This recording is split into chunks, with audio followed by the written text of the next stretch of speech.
chances are you've heard of something called the dark night of the soul and the spiritual awakening. While watching Christopher Nolan's version of the Odyssey, it quickly became apparent to me that this was not just an epic action adventure movie about a 3,000-year-old story. This movie perfectly sums up every stage you tend to go through in life when you're going through an awakening, when you're entering a new chapter, when you're being asked to let go of the old and lean into the new, to have faith, to practice detachment. And if you're going through something while watching this video, you are going to look at your life and spiritual journey so much more positively. Hola, beautiful dreamers. Welcome back or welcome to my channel, where we take astrology, spirituality, and mindset and weave it into everyday habits and routines so we can become our dream selves daily. If that sounds like something you're interested in, don't forget to like, subscribe, and hit the bell. That way you don't miss future videos like this one. And be sure to follow me on social media for more background astrology lifestyle content,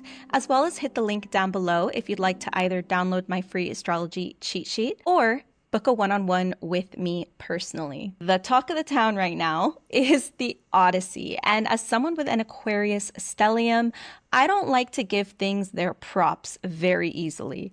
I definitely tend to be quite picky, particular, a little judgmental, and overall, I'm just a little difficult to please in that sense. I don't find many things super moving in the way that I found Christopher Nolan's Odyssey moving. When I say this movie was incredible. And if you haven't seen it yet, I just want to give like a spoiler alert. Yes, I know it's a 3,000-year-old story. It doesn't matter. The movie depicts the Odyssey a bit different than the original Homer poem, so there may be spoilers as to how exactly the movie maps out in comparison to the original tale. It is truly an experience to be had in the theater, especially if you enjoy anything that has a spiritual undertone like I do. The Odyssey is quite filled with spiritual gems and ways that we can navigate our own hardships in life. And that is what I want to share with you today. The spiritual lessons and takeaways that I got from watching the Odyssey that I want to share with you so you can apply it to your own journey, because I know all of this stuck out to me. I wrote like 3 pages full of notes to make this video because I was so moved by the movie. This isn't going to be in perfect chronological order of the movie. It's going to more so be in order of the phases of the spiritual journey, the way that a spiritual awakening tends to unfold. Again, not perfectly, but I wanted it to be a bit more cohesive with the ways in which we wake up and the ways in which we go through ego death and the dark night of the soul, rather than chronological order with the movie's events. The first stage we usually have in our dark night of the soul and spiritual awakening, I will call the rupture, which is the initial call to truly awaken. It's usually when something that we haven't really given much thought to before, maybe it's a habit, a relationship, whatever it may be, something finally happens in that situation that kind of snaps you out of it, and it feels like someone aggressively punches you internally and you can't see anything the same way ever again. Everything that you've been coasting through or telling yourself is okay, suddenly you see all the ways in which it is not okay, and it can be extremely overwhelming and discouraging because it feels so heavy upon your soul. In the Odyssey, we see this happen with the fall of Troy. They emphasize Odysseus walking through the city of Troy after they first infiltrated through the infamous Trojan horse scenario. Although at first he seems very spirited and excited that his troops have officially infiltrated the city of Troy in a way that no one has ever thought of before, he quickly starts to see the chaos around him, the tragedy, the violence, and he walks around in somewhat of a daze in the middle of a beginning of a war. There's a moment where he almost has his life taken because he's in such a daze. He just can't seem to get himself together. It's like he's having this ultimate realization of, what have we done? We can never come back from this. It's like someone hits an internal spiritual gong that you have that reverberates through your body, and you feel sick because you make the realization that you can't undo a grave mistake or a grave sin, if you will. To relay this back to modern terms, maybe for you, it could be realizing you need to get a divorce or end a relationship. Maybe it's because you received a diagnosis about something relating to an unhealthy habit that leads you to receive a diagnosis that you could have avoided if you just changed that habit, but you took it for granted. Or it could be a betrayal of some kind. Maybe a friend betrayed you and you saw all the red flags and you knew that it was going to happen, but you overlooked it. Whatever the case may be, this could play out in so many ways. But the first stage of awakening is never peaceful. It is extremely disheartening and disorienting. Even though it feels so disheartening and disorienting, it is a positive sign that you are starting to break out of and overcome a cycle. Stage number 2 of a dark night of the soul and a spiritual awakening is often denial and numbing. The way that this shows up in the Odyssey is through the Calypso trap. Calypso keeps Odysseus on her little island, her little haven, for almost a decade, keeping him numbed through a lotus flower, which subdues his memories and subdues him. Although at first it looks like Calypso has basically kidnapped him and taken him hostage using the lotus flowers to subdue him, he comes to the realization that even though he's technically been drugged, he has also been willingly taking the lotus flower. So he has willingly been avoiding his own shadow, the shadow that came up when he was watching the fall of Troy. At this point, the shadow he's avoiding is the shame behind the choices he made, the blood of his own men and other innocent people that's on his hands because it comes from the plan that he made up, and the fear of returning home not being seen as a hero, but seen as someone shameful. Many times, every initial awakening that we have,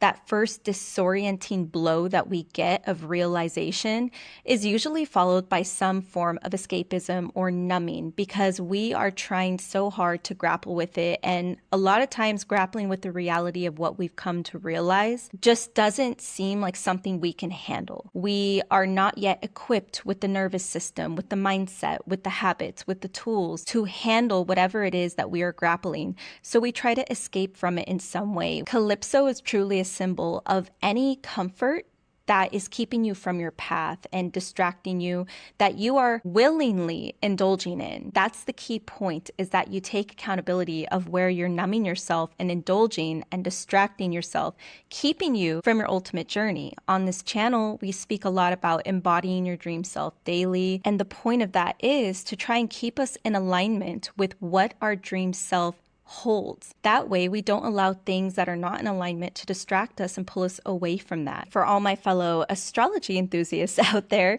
I think it's fair to mention that Calypso has very Neptunian themes as well. Neptune is the energy of illusion, distraction, dreams, the subconscious, and a lot of times escapism through substances or other realms, maybe trying to escape and not being able to handle the reality that you're in. So if you find that this is something you especially struggle with, I highly encourage you to look at the 12th house in your birth chart, which is the house that Neptune and Pisces rules over. This house can reveal a lot to you depending on what sign it's in and what planets you have there about how you tend to escape and maybe what you can be wary of. The third stage of spiritual awakening is often confronting the ego. After the fall of Troy, one of the first detours is the Cyclops. This is where we see Odysseus grapple with his ego, an idea of greed and confidence, or you could call it cockiness more so. He first sees a sheep and his men are hungry, so he wants to get them food. But whereas the men were ready to get that one sheep, instead of just taking that one sheep, Odysseus decides they should follow it so they can find the entire herd of sheep. In doing so, they get led into the cave of the Cyclops, in which Odysseus also just takes it upon himself to eat the cheese that the person who lives in the cave is making, and he just assumes that the person's okay with that. His right-hand man tries to tell him, maybe you shouldn't do that because we don't have anything to offer them and it's not right. But Odysseus is like, it's fine. We'll welcome them home. Come to find out, it's the Cyclops that's living in this cave. And at first, the Cyclops seems so terrifying, and he is definitely terrifying. Being trapped with the Cyclops was a threat to their lives, but we see Odysseus's ego get them caught in that situation to begin with, and his level of greed gets them caught in that situation.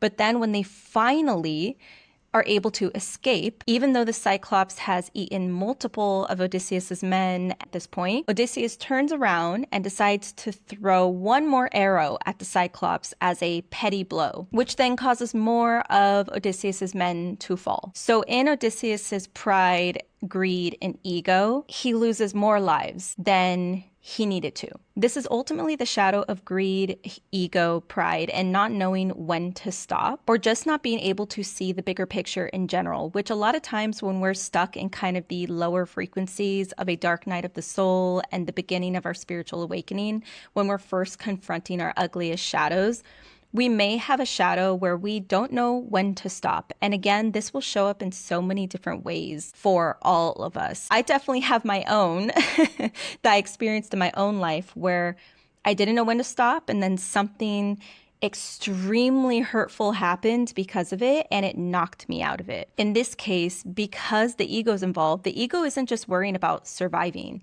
The ego is worried about winning, proving something, even when the cost outweighs the reward. And a lot of us are arguably stuck in this phase. Modern society really exacerbates this energy of pride and ego. We see it with everyone arguing online, thinking that their viewpoint is the only right point to have. At any given stage in the spiritual awakening, you can get stuck. And a lot of what we see in modern society, where people seem like they're vibrating from a much lower place, is usually because they're stuck in a certain stage and they refuse to move on, they don't have the self-awareness to move on, or they just can't bring themselves to move on. So they stay stuck there. Awakening asks you to notice what it costs you and the people around you when you indulge that pride and that ego. A great placement to look at if you want to know where your ego might play out the strongest is wherever your Mars lays. My Mars is in Leo, for example, and this taught me a lot about what ignites my pride, my temper, what drives me forward, and it just helps to understand and add more context to that energy rather than simply being scared of the energy, because we do need some level of ego. It's not that ego is bad.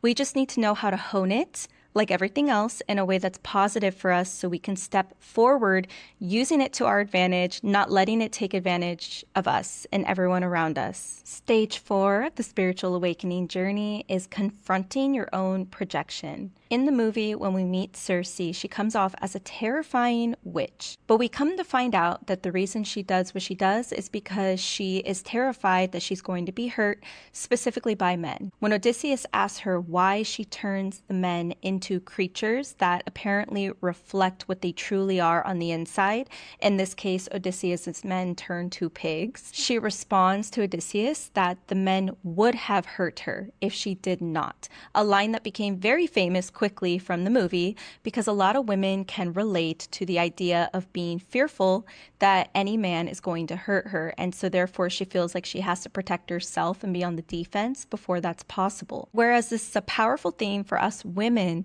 this is much larger. When Circe expresses this fear that she must be on the defense and basically get her neighbor or get her fellow human before they get her, it reinforces the notion of the entire journey of Odysseus that society does not fall from without. It falls from within. The real danger isn't strangers themselves, it's the fear of strangers that is the real danger. Either you see something in yourself and your capacity for that thing causes you to see it in other people as well, and so you treat them that way. It's kind of like the popular idea that someone recognizes a cheater because they're a cheater.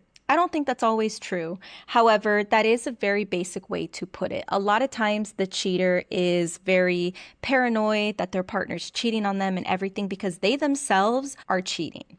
But then there's another example of projection where you yourself have something that happened to you and now you're forever projecting that experience onto other people, even if the other people don't fit that experience that you had at all. So it causes you to diminish yourself, belittle others, to become stressed and negative, and to fall further from the path of your divinity and your dream self. A lot of times this is part of the spiritual awakening and the ego death because you are stuck in a hermit-like stage where you want to hide away from people or you're extremely defensive. And we see this a lot in the way everybody lives their lives in modern society. Again, treating everybody like they're a potential threat, like everyone is scary, everyone's out to get everyone.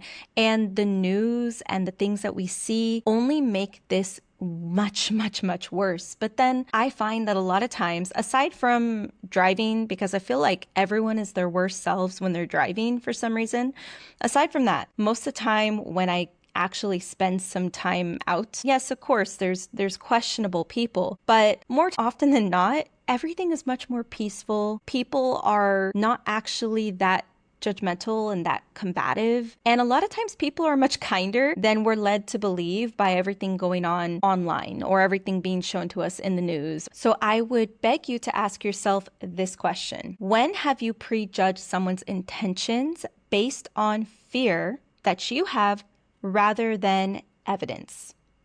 And what was your fear actually trying to protect? Stage number 5 is learning to surrender control over others. At some point in the journey of Odysseus and his men, Odysseus withholds divine information that he's received about the death of some of his men. He takes it upon himself to make the choice where they take the route that half of them survive because he figures at least half of the men survive. In doing so, one of his men knows that Odysseus withheld information after they lose more men. The men all become extra mistrustful of Odysseus. The men reprimand him for not allowing them to have agency in this choice. So Odysseus now grapples with the next part of their journey in which he's told that eating the sun god's cattle will call all of his men to pass. So he lets the men know this, but even upon sharing that information, the men eventually take it upon themselves to eat the sun god's cattle,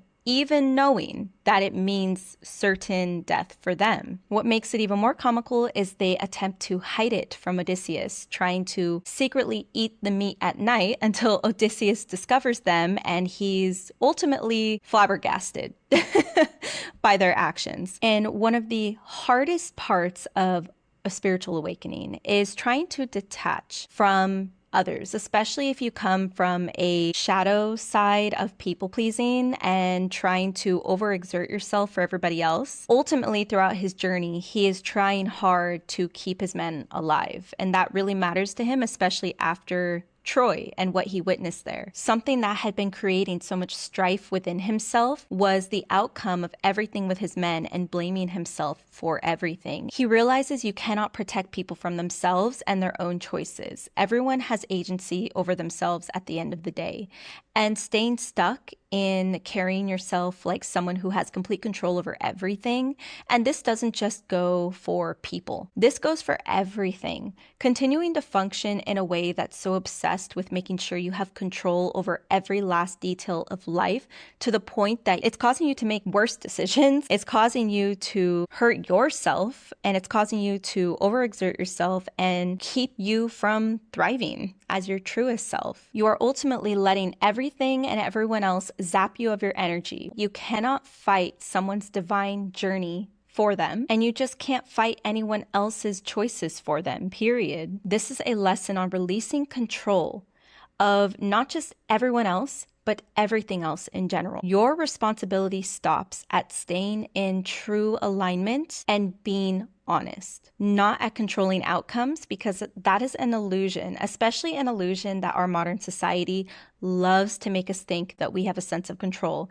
But overall, You have control of this very moment. Yes, I made the choice by my own free will, set up this camera, turn on the camera. If the camera breaks, if something happens, whatever, that's out of my control. I did my best in taking care of the camera. I did my best in making sure that everything was where it needed to be. But am I going to reel in my head and in my heart for days, maybe months, after the camera breaks about what I did wrong, what I could have done better? It's always good to reflect and have accountability, but also have discernment on where you need to detach and where you're driving yourself mad and keeping yourself stuck because of this desire to control everything and the regret that comes with not being able to control whatever bad may have happened. A great placement to look at if you struggle with this is your Saturn. Wherever Saturn is placed, look at the house it's in, the sign it's in, any neighboring planets that are right next to Saturn. This will unveil a lot about the restrictions, the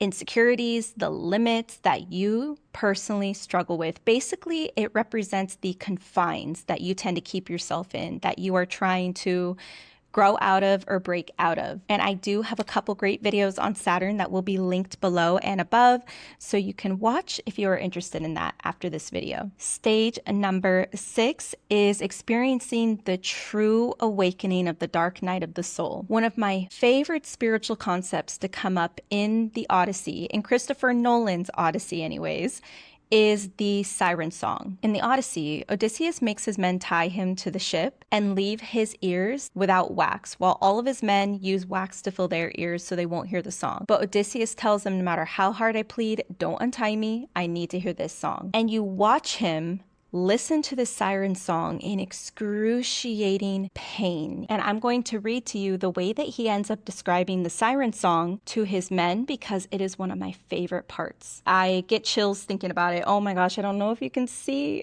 but I have goosebumps. In describing the siren song to his men, he says, the song is all the things you want it to be. Then all the things you wish you'd never wish for. It was the delicious itch you go to scratch, but find it's under the skin, you can't reach it. So the delicious itch becomes unbearable. Told you what you most want is what you most can't have. And what you most can't have is what you already had and lost. It was the song of all the promises I failed to keep, and it told me I don't really want to go home. In this realization, Odysseus makes full realization that he actually hasn't wanted to go home. He's been avoiding going home since the very beginning because when he had that first jolt of awakening through the fall of Troy, he felt shameful and he regretted it, and he was afraid to go home, not being seen as a hero, being filled with shame and having to face everybody. And it's after this happens that we see a much greater surrender to the divine in Odysseus. He accepts his journey so much more. However, he still becomes trapped by Calypso. Calypso is his last struggle before he actually returns home. So even though you may go through all these stages, you may still fall back into numbing yourself, fall back into shadow habits to try and keep yourself from actually fully awakening. It's easy to make all these realizations about ourselves to a certain degree, but then still not be willing to do what we need to do with the tools we've been given to actually become our best selves and actually own up to the awakening and let it happen. And this is essentially the peak of the dark night of the soul, where it's not some hidden monster or even just a shadow necessarily that you're fighting. It's a mirror. This is the stage in awakening where you usually face the most buried part of yourself, but it is like the truest, most raw part of yourself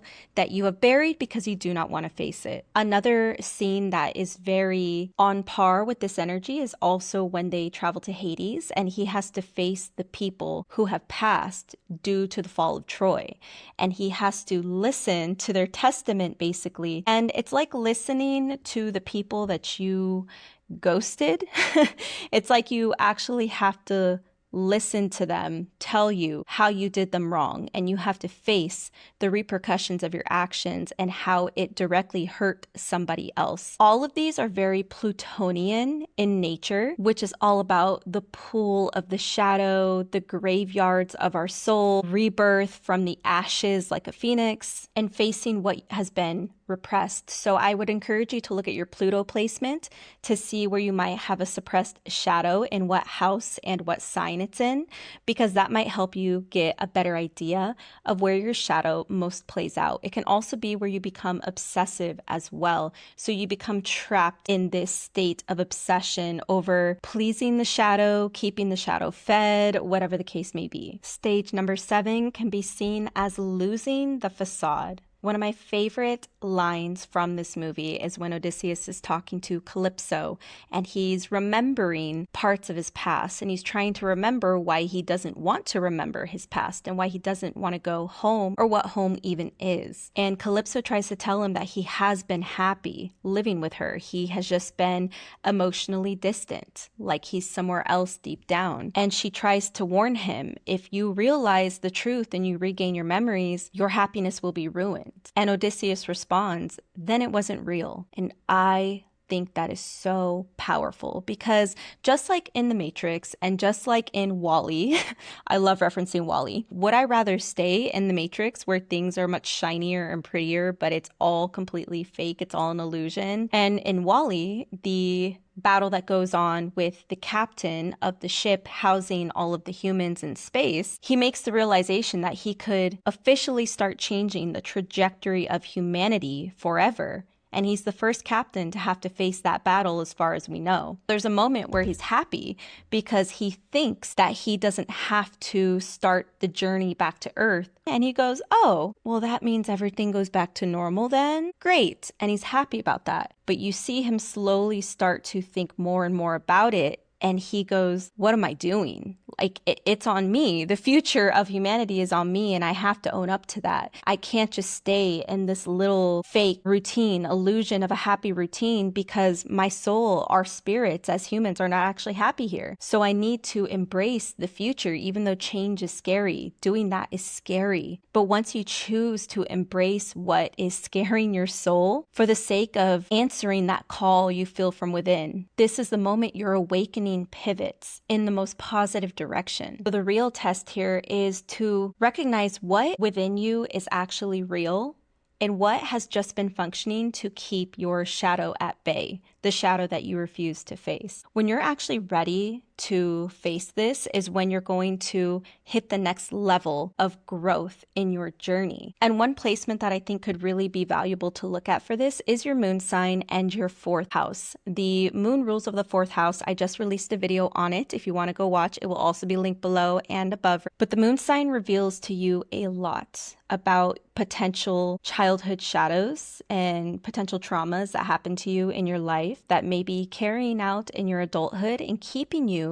from becoming your dream self and living your best life. Stage number 8, I like to call surrender to the divine, or the true ego death. Once Odysseus comes into full realization of his memories with Calypso, Calypso decides to tell him how exactly to get home. So when she tells it to him, she basically says, stop fighting and take this leap of faith. The gods will not let you die. And after that, you see him lying in the ocean on this tiny little raft, just being carried back to his homeland. So he's not navigating with a ship, he's not controlling a ship, he's not controlling a crew. He's by himself on this tiny raft in the vast ocean, laying there with his eyes closed, just trusting that it's taking him where he needs to go. And this is also a beautiful scene, and I'm getting chills again, because it's truly, it almost looks like a baptism. First off, it looks like he's being baptized anew on his way home. But it's truly symbolic of the fact that the only way forward is true surrender and faith. It was a reminder to let go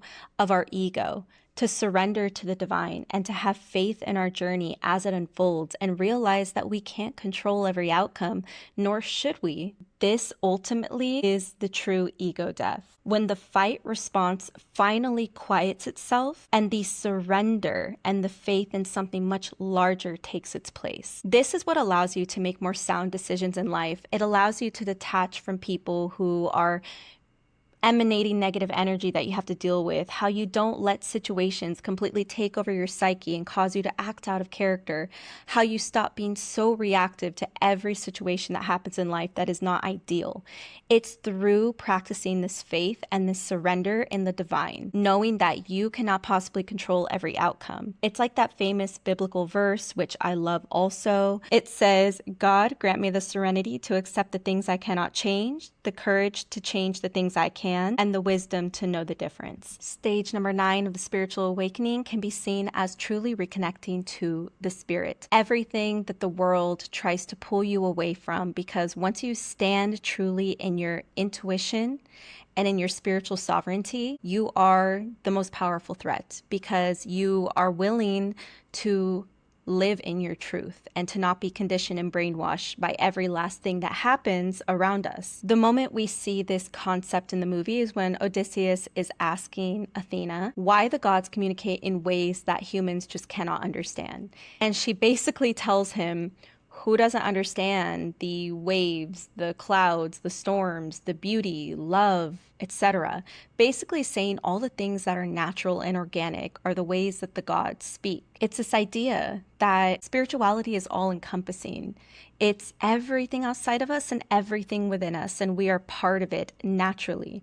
But our concepts of civilization and society and morality and truth and conflict, ego, pride, all of these things take us away from what is natural and organic to us. It is truly reiterating the fact that we already have what we need within us. It's already there. It is us ourselves who have simply drifted away from being able to recognize it and listen to it. So reconnecting to your spirit is invaluable in this way, whether that's returning to mindful practices such as meditation, journaling, and I know these are so cliche, you hear them all the time, but in a world that's so loud and arguably has always been loud with everyone else's opinions, with society, with politics, with injustice, with tragedy, etc., you need that breathing room to be with your spirit so you don't lose sight of it. That's also how you remain grounded in all of the chaos and the storms, rather than getting swept off every time anything happens or anything comes across your social media feed. Ultimately, the gods, aka the divine, did not get harder to hear. We just removed ourselves further away and stopped being able to hear it or stopped listening completely. So reconnecting to the spirit, this is the stage after you've gone through the majority of your spiritual awakening, and now you're refining the spirit, you're returning to self. Once you've stripped yourself of all the ego, all the lies you've told yourself, all the illusions, the facades, you are learning to listen again, hear your intuition again, be with nature again, reconnect to the body and the ways in which the body speaks to you. Last but not least, I want to mention the collective shadow and recognizing it. In the Odyssey, Helen of Troy is used as the excuse for starting the war on Troy, simply because she went to Troy with the king and became Helen of Troy because of her beauty. Her and her twin sister were renowned for their beauty. Therefore, after they take her back, Menelaus, her husband, actually gifts her with a scar on her face, so that way the same problem would never happen again, basically blaming the war on her beauty. But that's just an excuse. This is just the open reasoning they gave for taking over Troy for their own self-interest. And in the same way, personal awakening happens when you can tell where the collective is living out a shadow, not actually taking it all as truth at the surface level. The internet will have you seeing a lot of headlines and seeing a lot of claims and opinions that will make you think that is the entire truth. And if you become completely subscribed to any one truth and opinion, then you lack the ability to recognize nuance, recognize other opinions, open your mind and your heart and your spirit up to growth in that way. After you have awoken yourself and reconnected to your spirit, being able to also recognize the shadow outside of you through other people. Recognize how the same shadow patterns you experience in your own life actually extend beyond yourself, and see how they're operating within culture, not just in your own life, because this is another way that you allow yourself to stay grounded in yourself and in your spirit rather than constantly being moved and swayed by everything else. Alternatively, it's actually how you can become one of the ones creating a positive ripple effect and influencing others in a way that is valuable, powerful, and positive. Odysseus does not get to skip a single one of these stages, and neither do we. The point of this video was to give you an idea of what the spiritual awakening tends to look like, what facing our shadow tends to look like. A lot of times when we are going through something, we simply want it to stop or we want to be taken away from it. But I would argue that the dark night of the soul and the shadows are not detours from your awakening. It is the awakening. Whatever you're dealing with right now that you're having such a difficult time with, is part of your divine journey. That sounds so ignorant and insensitive to say when we are going through some of the hardest things we can possibly imagine, and my heart goes out to you if that is you.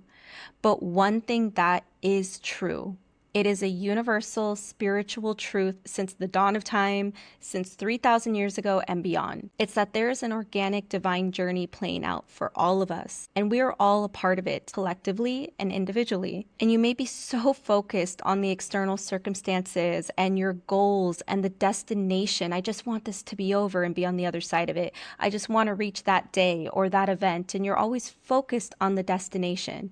But in the Odyssey, home, Ithaca, for Odysseus was not the destination. Coming back to himself, the person who could return to Ithaca, was the destination after all. Everything to reach his destination and his goal was already within him, and he had to come to that realization through all the strife that he faced, even through his worst decisions. Again, it may sound ignorant to say it's all part of the divine journey, but I would argue that this is how you can find acceptance and peace in the fact that it is all a part of the divine journey. What was your favorite scene from the Odyssey or your favorite tale from the Odyssey, whether it's the original poem or Nolan's movie version of the Odyssey? Leave a comment down below letting me know because I just want to nerd out over this movie. I loved it so much. But until I see you next time, thank you so much for spending time with me on my little corner of the internet. Until next time, adios.